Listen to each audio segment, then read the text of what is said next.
Okay, good morning, good afternoon, good evening, depending on where you might be coming in. We're super excited about today's fireside chat.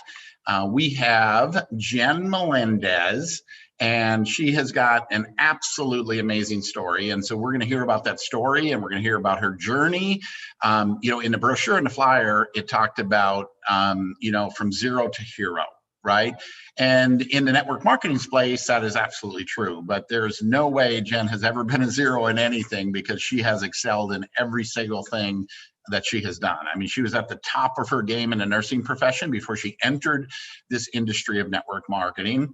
And just, I got to tell you, you know, watching her journey, you know, from entering this industry of network marketing as a customer, and then seeing a little bit of the concept of networking and sharing it with others, and just exploding to be $1 million earner and part of the Network Marketing Hall of Fame. You know, it was, you know, 20, almost 30 years for me to get there. She did it in 2 years. And so just absolutely amazing story. It's quite an inspiration. So we're going to hear from her. We're going to talk about that. And of course, we know that the way we do this, it's always, you know, complete open chat. It'll go any direction. You have questions for Jen, you have questions for me, you have something unrelated completely, and you want to ask it and talk about it. You know, that's what this is about. This is a fireside chat. And my fire is a little ways away from me, but it is burning in the background here in Las Vegas. So with that, let's go ahead and jump into it. I am recording, of course, on YouTube, and we're streaming on YouTube Live. And if you have not gone to my YouTube channel, I've got about 200 videos on there. You know, a lot of little short videos for training and stuff, but, you know, check it out. Go like my channel, follow my channel, hit the notification button, share it with other people so they can benefit from it as well. But I'm excited to be here with Jen Melendez, $1 million earner. What are you now entering your 4th year, or about 4 years now in the industry of network marketing? I mean, those of us, 3 years. So, you know, you're all of us that have been doing this for, you know, some of the people on the line, 20 years, 30 years, you're like, you're crazy, right? I mean, to have that kind of success out of the gate. I remember in Vancouver, Canada, I think you had just become a diamond. You spoke, and I think it was like October of 2018, right? Was that when that was? 2000? September of 2018. Yeah, and we did this event in Vancouver, Canada, and you were on, I think you were on a panel. Were you on a panel? I am on panel with Gail Tracy. Okay, and the question was asked, what was your, I think the question was like, what was your biggest challenge? What did you find hard? And you said, well, to be honest, it was just really easy. And I remember, you know, chuckling to myself, because, I mean, you just said it was just like easy. I mean, this thing just fit you so well. Everybody you talked to like jumped on board. I mean, you just had an unbelievable, I mean, literally, I mean, I got to be honest with you. You literally had one of the fastest rises in network marketing in history. I mean, from zero to $1 million a year earner in network marketing. Very impressive. Congratulations. So very excited to have you here today. So anyway, guys, let's go ahead and start out. We have Jen here with a beautiful background. I was just mentioned earlier, your background is so dramatic with that suspended stairwell there. You're in Las Vegas here as well. So tell us your story. Let's start there, and then we'll go into see where it goes. Okay. All right. Thank you so much, John. Yeah, as you mentioned about those times, wow, I was like, oh, it's been 3 years already. It's so fast. But my background, for those who don't know me, I am a registered nurse by profession. I came here in America as an immigrant. I came from the Philippines, and I work obviously like Filipinos. They are like, we are nurses. But yeah, so that was my job here in the US. And then 3 years ago, Dr. Chi introduced to me a product. I believe he did introduce the opportunity, but So because Jen, hold on a second. Could you take and back up a little bit more to early your life in the Philippines and when you moved over here? Oh, Okay, so we sure. can get a little bit more about you and your upbringing and your background before you came to the United States. Okay. Because you talk about being an immigrant, and we got people here in the United States that are born, right here, that have everything at their disposal. The land of opportunity, and do nothing with it. And that's one of the things that I find about immigrants, that especially coming from a third world country or coming from, they just appreciate, right, opportunity.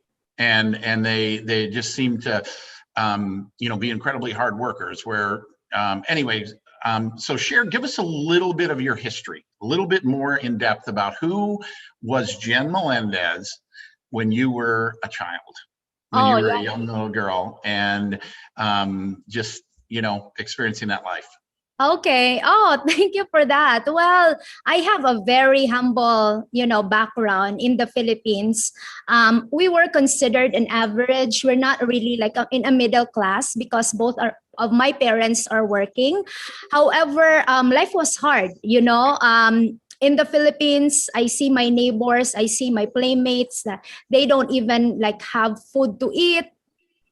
I experienced that myself, that sometimes like it's so hard to like say for example, like to find food for the table, like like for the next meal. I experienced that myself. That's the reason why my mom, we have also neighbors that are from, like that have relatives from the United States or from abroad, and we look up to them.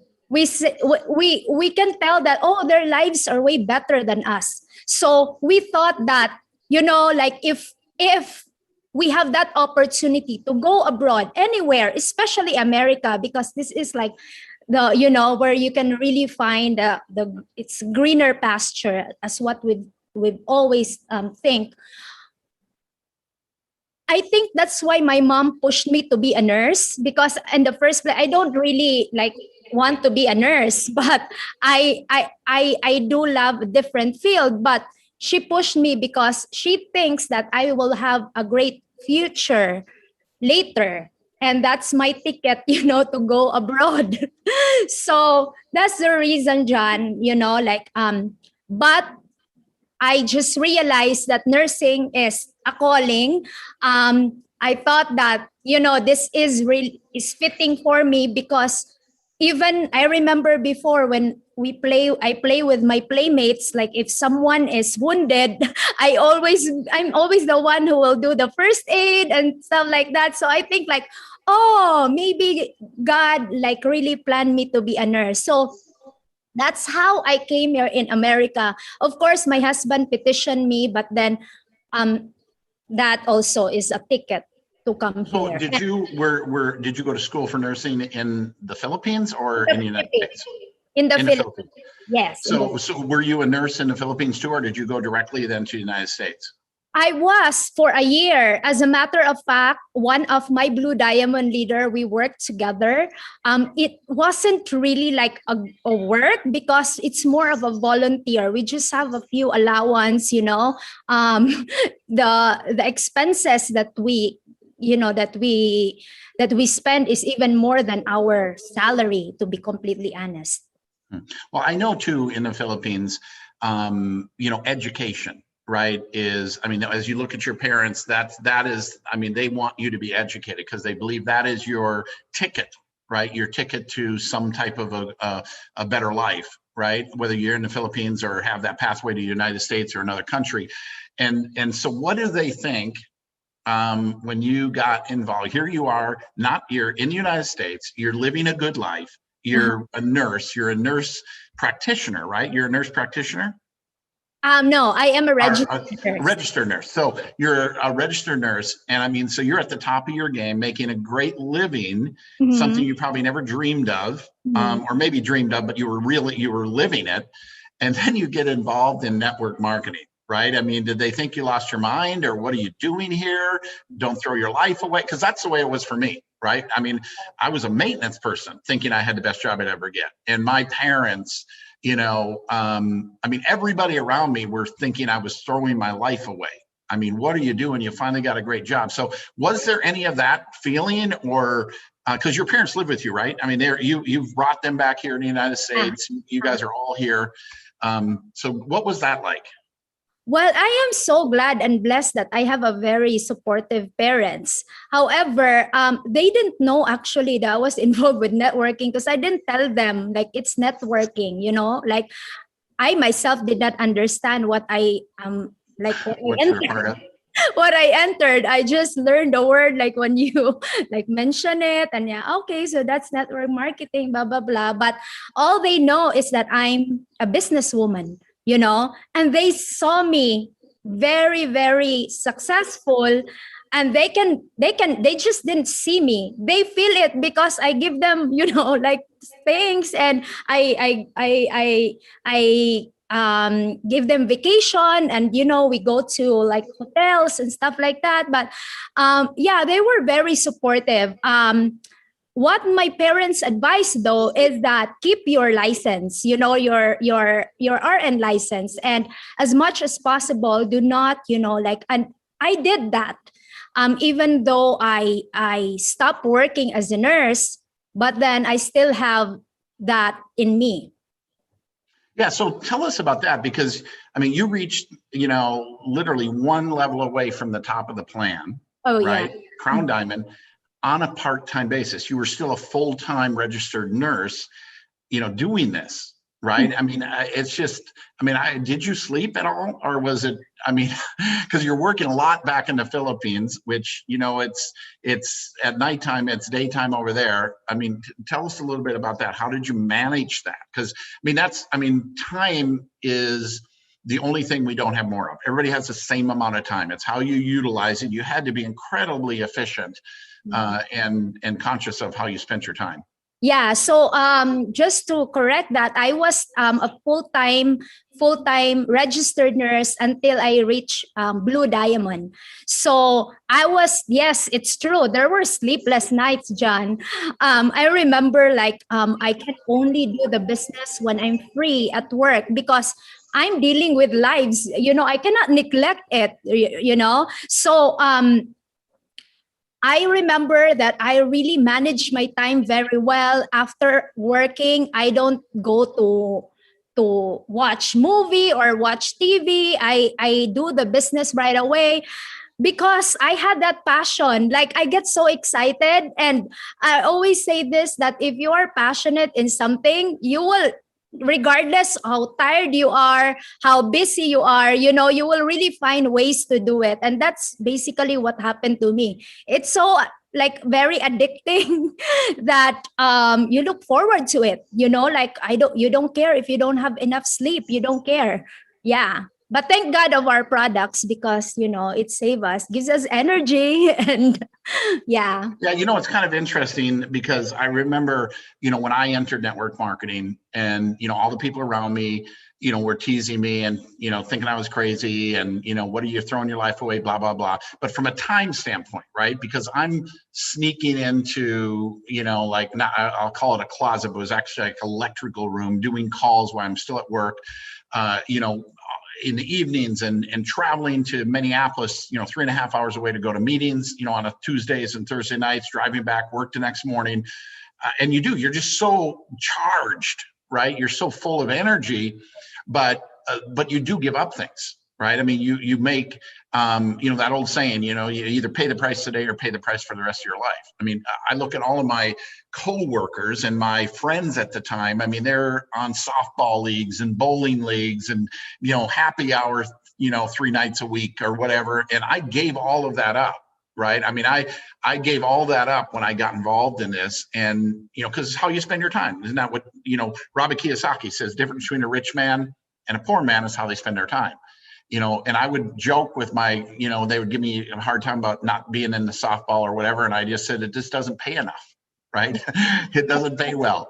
Yeah, and then also like I remember that quote that they said you have to sacrifice for your dreams or your dreams will be a sacrifice, right? So it really involves a lot of sacrifice and discipline. You know, another I just popped into my mind because it was another, I think it might have been in the event in Las Vegas or one of them. You did a talk about fear. You remember that? Yeah. Yeah, I mean, you've done some unbelievable talks. The one you gave the last time, you know, where you did the basketball player and passing the ball. But, you know, because I think that's one of the things that hold most people back is fear, right? Fear, can I do it? Fear of failure, fear of what is my, you know, friends and family going to say? Fear, can I do this? So I think that's a, you know, great little thing to cover. If you could just kind of give us your thoughts on that, because it's, you turn that fear into fuel. Correct. That's very true, because, you know, imagine that, you know, like you are into a place wherein you don't know, fear of the unknown. You are delving into something you have no idea about. That's very, very scary. However, I realized that, you know, like those fears, it's either it will paralyze you or it will serve as your fuel. And I chose the latter. I wanted to use it as a fuel because I'm not scared of the rejection or the failures or whatever it is anymore. I'm more scared of regret, you know, and that's more like terrifying, the regret. And I smelled something like a very good opportunity, I remember, and it was really good because it's a perfect timing that Richard Branson, I saw that quote from Richard Branson that said, if someone offers to you an amazing opportunity and you don't know how to do it, just say yes and learn how to do it later. So that's basically what I followed. I don't care. And I realized also that if there's like a situation that I feel that like I'm scared or I fear that I feel that fear, it's a situation or it's something like that will be worth my while. And since I was a little kid, I love having that feeling, you know, like when you go to a roller coaster ride, as long as it will not kill you, you know, you have that fear, but then later on you will realize, oh my God, it's not that bad. And it's so much fun, you know, like I did that. And the same thing I applied here when I entered this business with no knowledge and experience at all. Yeah, you know, that's really an interesting point because, you know, I think most people, that fear holds people back and they want to stay in their comfort zone. And your comfort zone is not going to get you anywhere, right? Yeah. I mean, if you don't push yourself to be uncomfortable, to do things that make you scared, that make you nervous, that make you uncomfortable, you're stuck. And it is exhilarating. It's exhilarating to grow and to accomplish something, you know, when you take that risk, you take that chance. So that's amazing. Thanks. So anyway, go ahead and now I interrupted you a while back because I wanted to know more about who Jen Melendez, you know, who you were as a young girl and a child, and you brought over here, and then so your entry into networking. Yeah. Okay. So, yeah, I entered into networking through a good friend, Dr. Chi. We all know him. Didn't know the word networking at first. I don't even know. But then it's just happened that the products that he introduced to me, like I was so excited about it, you know. And as I've said, I smell an opportunity. I don't know why, like I just smell an opportunity. And then he mentioned to me that through sharing these products, you can earn. And then I thought to myself, you know, who doesn't want to earn, you know? So that's the reason why I joined. And that's basically why I said that it was not a challenge for me, or I didn't really find it hard to start because of that mindset that I was not, you know, like putting myself on a, like, selling stuff or selling an opportunity to people. I just have that mindset that I will share this because this is something that I believed in, and that I believe that it will help a lot of people. So I think that's the reason why I said that, John. It might be what you call that, misinterpreted the different way, but that's the reason why, because of that mindset that I am here not to, yes, to do business, but not technically to do business to earn money, but I'm here just to share opportunity and products. And I've been doing that. I said I have no experience, but my gosh, I've been experiencing that my whole life since I was a kid. I shared like products to people that I'm not even paid off. Like they didn't pay for me. They didn't pay to me that one. But yeah, that's the reason. Yeah. So, one of the side benefits of networking, right, is the personal development, the introduction. Were you ever, before network marketing, had you, I know you've obviously accomplished a lot in your life. You've grown tremendously as a person even before network marketing, but personal development itself, as we know it, the Jim Rowans and were you ever introduced to that prior to network marketing, and what impact has that had on your success in your life and your mindset? Yeah. It's crazy that, like the typical, when we go to university or school, we don't really focus on that. We focus on a more technical side, like the subjective side. But I realized that the most important one is your personal development, because that is really your core and your foundation. You may have all the knowledge in the world, but if you are not strong enough, to have all those knowledge or skills, you will still fail. And absolutely, it is very, very important, because it is something that no one can take it from you. No one can take it away from you. Unlike, say, for example, as I've said, I went to school for 4 years to get that license, that registered nurse license. And I learned the skills, the knowledge, whatever, like blah blah blah. But anyone can revoke that license. But with personal development, it's something that it's in you, that whether you are, put in a different field or in a different, like whether everything will be lost, you will still be confident to rebuild again. And that is something that I really treasure, John, to be honest. 3 years I'm in this business. I'm always like go on a Zoom. If there's like, say for example, like events like the GoPro, I've learned so much, even just the virtual, the books. I'm not really like a book reader, but I learn like do the audio and also do like the videos. I've learned so much, and that alone, I'm truly a winner. Yeah, well, Jim Rohn talks about that. He says, it's not what you earn, it's who you become in the process. And there's no question we build people, right? Network marketing introduces the everyday person to a world of personal development that, regardless of the level of income you grow as a person. Everything in your life, you approach everything differently, right? When you change your mindset, when you have that personal development, learn some of those philosophies. And I think that's something we need to talk about more. From a standpoint of who you can become through involvement in this industry of networking. And so, because you can't, once you know it, once you've learned, once you've been exposed to that, right, they can't take it away from you. You now know you've got an edge over someone who's never been introduced to that knowledge and that information, right?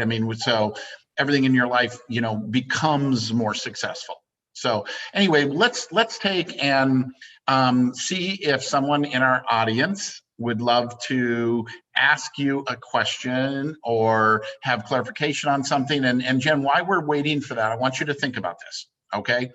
What would you say if you could think of two like moments over your short 3-year career in network marketing that were like aha moments, like game-changing moments, or something you heard, or something you did, or something that was like, you know, an epiphany for you almost, where it just like you got it, like a change, something that may have occurred that changed you or your business? Yeah, first, and really one of the most that really changed my mindset, and also like totally diminished that limiting belief in me, is John, the Vancouver event. When I saw you, when I saw these leaders, I saw Nat, Don and Nancy Carson, everyone like the diamonds and above.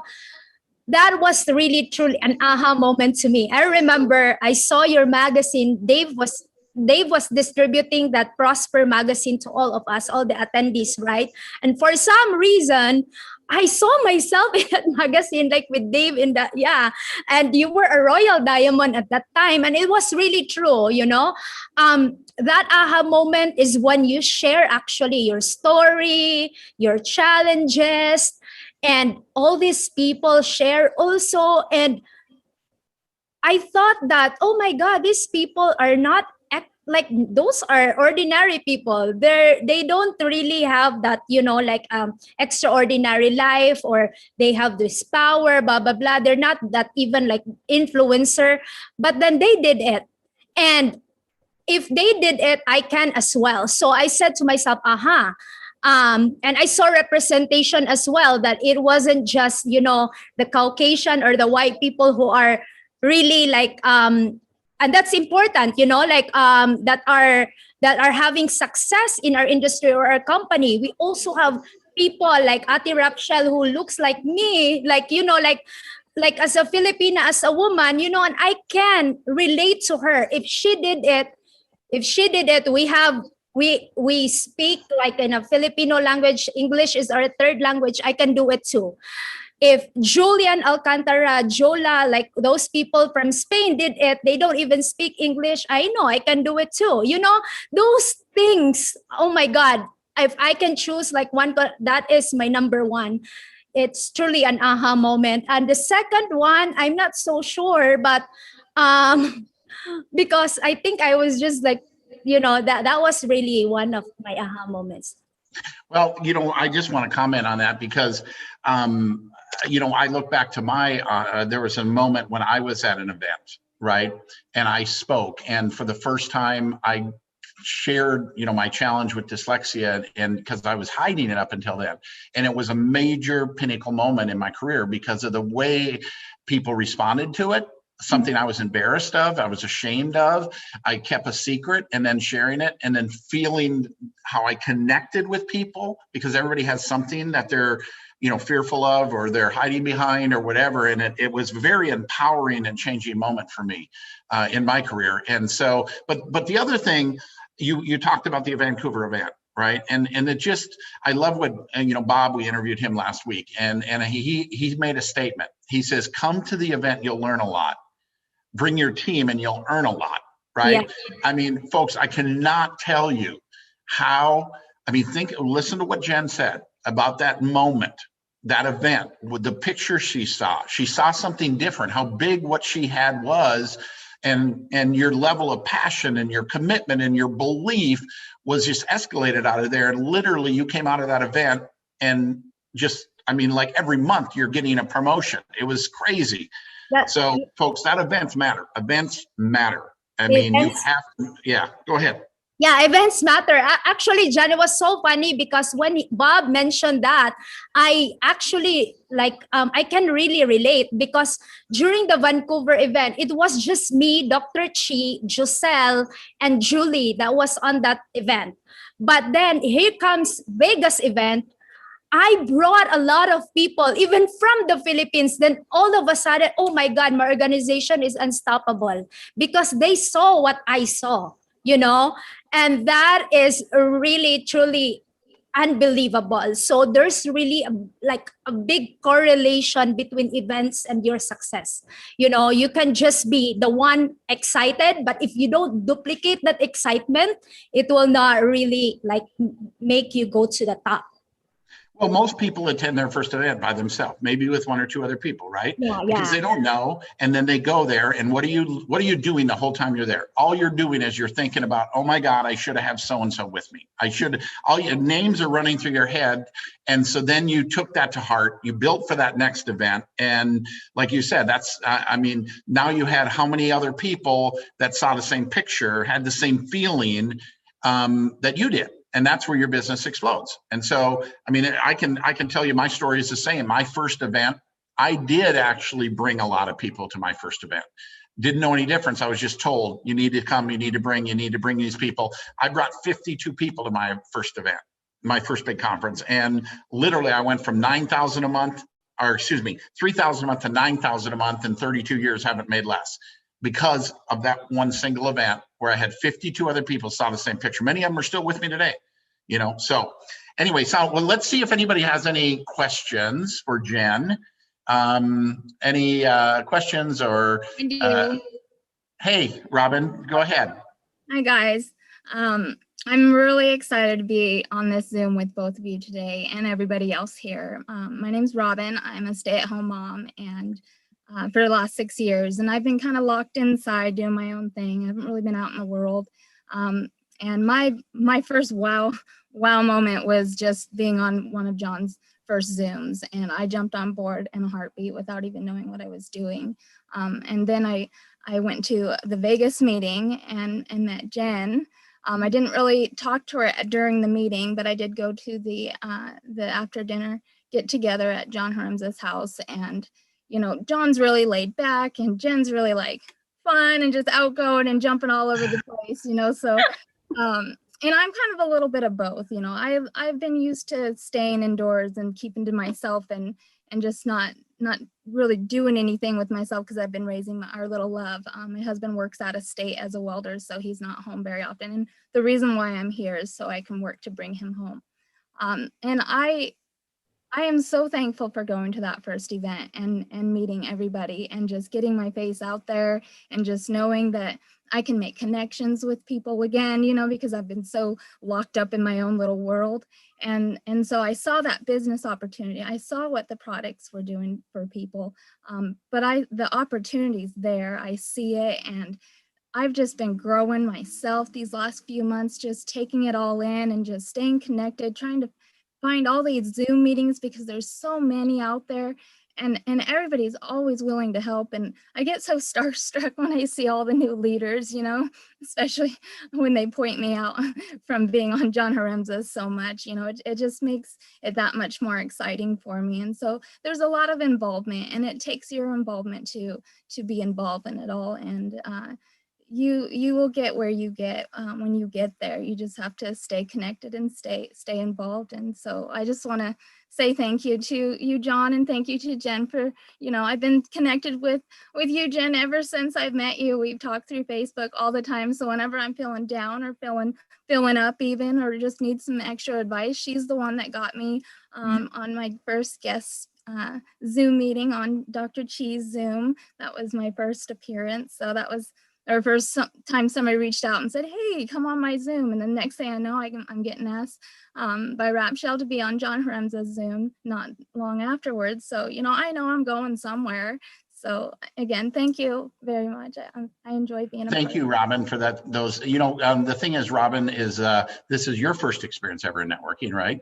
And how long were you involved, introduced before you came to that Vegas event? How like just like a month maybe? It was a month. It was. And you're not in Vegas. You're in what, Idaho or something? Oregon. Oregon. So this was an airplane flight. Yes. Right.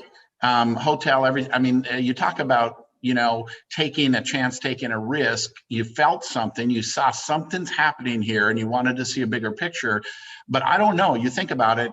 In our industry, if you wouldn't have made that leap and came, you know, your life probably would be a little different today. I don't know if you know, because you have to see that big picture, folks. I'm telling you, I mean, sometimes you might feel like you're pushing somebody too hard, like you're trying to drag them to something, but it is so incredibly important. I mean, I used to even say, you know, those that, I mean, if you don't come to this event, you're at risk of not being here for the next event, not being in our business for the next event. It's that important. And you don't ever feel, because I can tell you, if you get someone there and you feel like you've pushed them and you've even made them uncomfortable in the process, they will thank you. They will thank you at the end of the day, that thank you so much for making me come to this event. It is so crucial.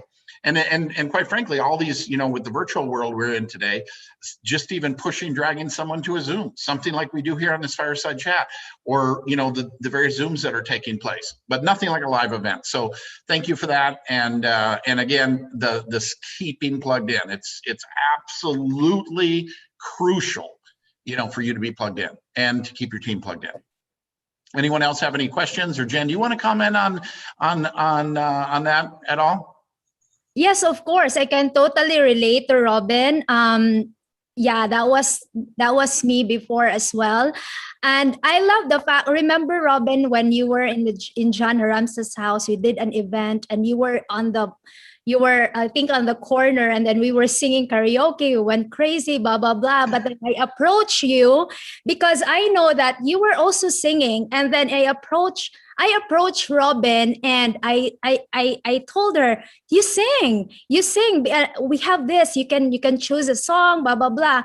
And then the reason why I share this, not because for us to have karaoke, but because you really need that, a little bit of push from someone who believes in you in order for you to really like show your capabilities, you know. In my case, I had Dr. Chi believed in me at first, wherein like when I did not believe in myself at first, he was there who believed in me that, yes, you can do that. And then that push really helped me, you know, and that exactly maybe some of your friends or some of your members need a little bit of that push, or that, you know, like that, support, that you really believe in them, empower them. I believe that's one also, John, of the most important value or trait as a leader. You just have to empower your members in order for you to have like a great organization. Yeah, there's no question, Jen. That's a huge point. This pushing people to go get out of their comfort zone, you know, because they want to do it. They're sitting there wanting to do something, but they just need somebody to believe in them, someone to encourage them, someone to maybe push them just a little bit to engage, and they feel so good about it. And then you never know where that's going to go. So that's a huge point, guys, because I think that's one of the things that holds us back is we're afraid to push. You know, we're afraid, or we may think, who am I to try to encourage that person? I mean, you have no idea how every single one of you, the power that you have through that believing in someone else and that encouragement, right? And it does something not just for them, but it does something for you too, right? So fantastic. Thank you for that. Anyone else have any questions for Jan or want to jump in here? Yes, Jen. Hello. Hi. Hey. Hi, Diamond Pal from Texas. From Texas, right? Are you in outer space right now? Yeah, I am. I have a question, Jen. How do you duplicate the leadership in your organization? How you duplicate that? Okay, how I duplicate it, and I think that's also one of the, what you call that, the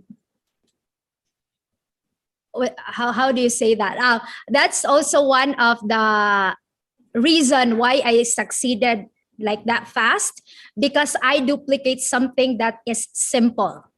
I duplicate the system. I duplicate our the system, our tools, the leadership that we have. As I've said, I just showed to people the simple things. I didn't teach them how to present, you know, when they first started, because I know that they cannot duplicate it. What I've learned is that it's easy to duplicate the system. And when I first started, I remember that I was just sharing the products, try this, blah blah blah, and then I share them the video, the video of the Slim Rose Optimum.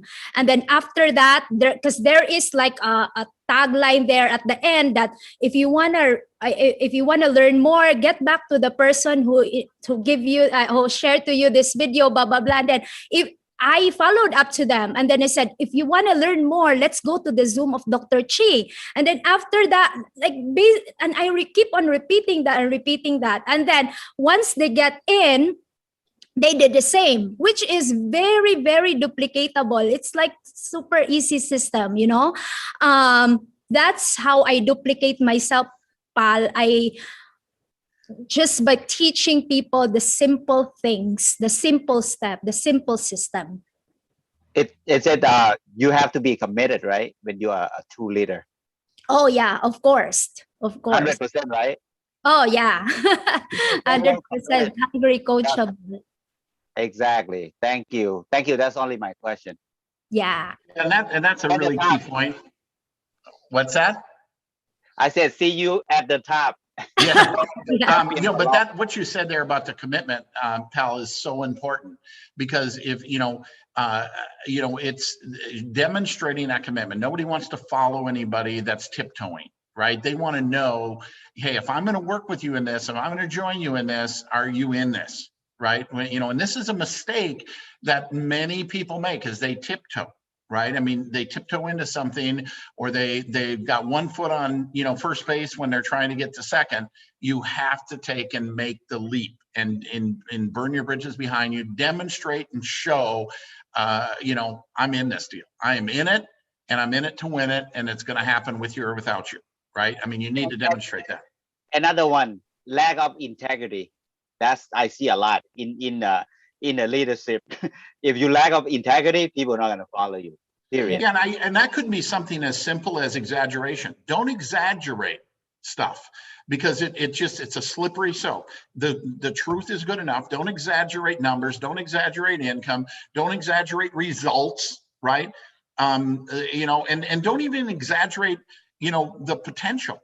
I mean, people ask me all the time. What can I earn here? And I tell them somewhere between 0 and a bunch. I don't know. I don't know what your work ethic is. I don't know, people like you even, I don't know. I mean, I think it's the truest statement. You can earn somewhere between 0 and a bunch. John, I've got Kathy Gustafson. Hi, Jen. Kathy. I absolutely, you always be one of those cornerstone people in my business and in my life. When I met you at the very first one you went to, I was there as well, but I came with a different purpose. My purpose was, will I stay or will I go? Because I was so unsure that I wanted to even do this, because I had done network marketing before. I had never experienced success or anything like that. And this one was a little frustrating because I didn't seem to be connecting with people within the organization, and I couldn't understand that. And so while I was there, I ended up getting a picture with you, Dr. Chi, and your wonderful husband. And that will always be very, very special to me, a special memory. One of the things that you brought up today was about commitment. Can you share, because when I heard that, the first thing I heard was, what is the difference? There's one thing about being committed. There's another thing with perfection. And sometimes we want to marry those two, of being committed and perfect. And I found out I don't have to be perfect to be committed. Can you give us some thoughts on that, either of you? Go ahead, Jen. You mean committed with the business? Committed with the business, committed with being a leader with your people. So often when we hear the word commitment, that can sound like a really overwhelming word. Like, well, I'm not perfect. I don't do it right. I don't know everything yet. So that doesn't limit your commitment if you don't know everything and if you're not perfect. For instance, I never did a 3-way call before. So I called, I had one of my reps had another person who was a nurse, and I ended up calling you, Jen, to get help with talking to Reese. Yeah. And I was so scared. It was my very first three-way call. I was so scared. I had no idea what I was supposed to say because nobody had given me any kind of a track to run on. But I called you and I just mumbled out a bunch of stuff, didn't even introduce you to her. I introduced her to you, but not you to her. And it was just silly. But then you were so relaxed. You were so calm about Reese, Kathy tells me you're a nurse. And all of a sudden, everything slowed down and heart to heart began to take place. And as a result of that, she was so much more pliable to hear the beauty of what our business is. So when I hear commitment, sometimes we can be so dogmatic about commitment. Mhm. I know that we kind of put that we have to be perfect. We have to know everything. I didn't have to know everything. Correct. Yeah. I'm sorry, but I'm trying to explain what I'm looking for, Yeah. Well, we don't really have to know everything as long as we know our purpose and what are we, what's our purpose, if your purpose is to share the opportunity to that person and you have that right tool, like what you said, you were like doing that three-way connect, you don't have to very technical that you're perfect, you do this, you introduce me, because it will be it will come natural if you know your purpose. You at the end of the day, that's where all that's your goal, to be able to share the opportunity to her. And in terms of commitment, I always say that you are committed if you believe in what you believe, if you believe in what you are doing, and you believe that you will get the result of what you are doing, you are committed. So say for example, if this month I want to be a diamond, if you really believe that you will get that, you will focus on that goal and you start becoming committed. And there goes discipline. There goes your sacrifices, that's commitment for me. And I am more of a result-oriented person than I don't really measure what based on the quality, the quantity of time I put in. It's more of the quality and the result, whatever the result is, because you can be committed, I will commit this whole day to Valentus, but you are not really producing any result, you don't have any result. You can do that too. That's for me is commitment. I missed a little bit of that because my internet went out, so I'm back on here, but I just caught the last little bit, Jen, of what you were talking about there. And I just want to comment, I don't know if it's on the same lines of what you were just saying or not, but because we talk about that time, it's what are you doing with that time? Because a lot of people spend a lot of time on the wrong activities, right? And they end up wasting time, and they're busy, but getting nothing done, right? Nothing. Maybe they're getting things done, but they're not things that are going to make them money. Right? I mean, especially if you're working this part-time, if you're only going to work this an hour a day or 2 hours a day, you want to make sure you're spending it on productive activities, because you can confuse activity with accomplishment, right? And I see it all the time. People are busy, getting nowhere. So, guys, we're about out of time here. So we'll maybe, Jen, if there's anybody else want to say anything, otherwise, Jen, give us your number one. We've talked about a lot of things here, but give us, as in kind of a departing of closing off this fireside chat. Okay, what would be your one piece of advice to the people listening in here? Yeah, so one piece of advice to the people listening in here, I see people that've been here with Valentus for a long time already. I had that phone call with the 4th team last Monday, and I was even sharing not just my success, but also the challenges in my life. We all went through a lot of challenges, especially this past year, right? But But what I realized that if you keep on plugging in, you keep on talking or connecting to the leaders like myself. I keep on connecting with John, with Dave, my Valentus family, that you will have that belief in you, that unshakable belief that no matter like what storm you're facing, you will still remain resilient, that belief eventually grow when I saw Dr. Tim and Tylene Loomer.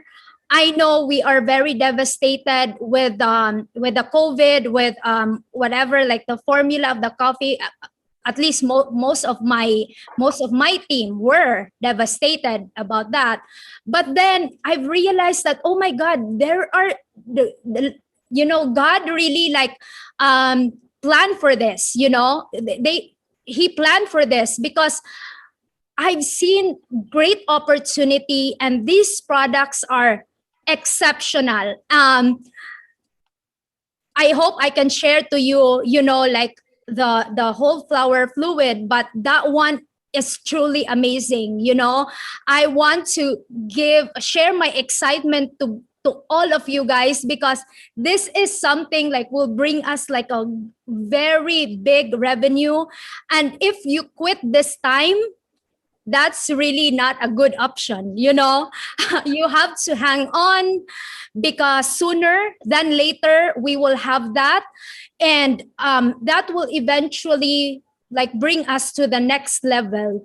I am just glad I went to that event, John. As I've even shared, that is actually one of the best event that I've attended, when I listened to Tai, Shan, and Dr. Tim, that one, because it opened my mind to more possibilities.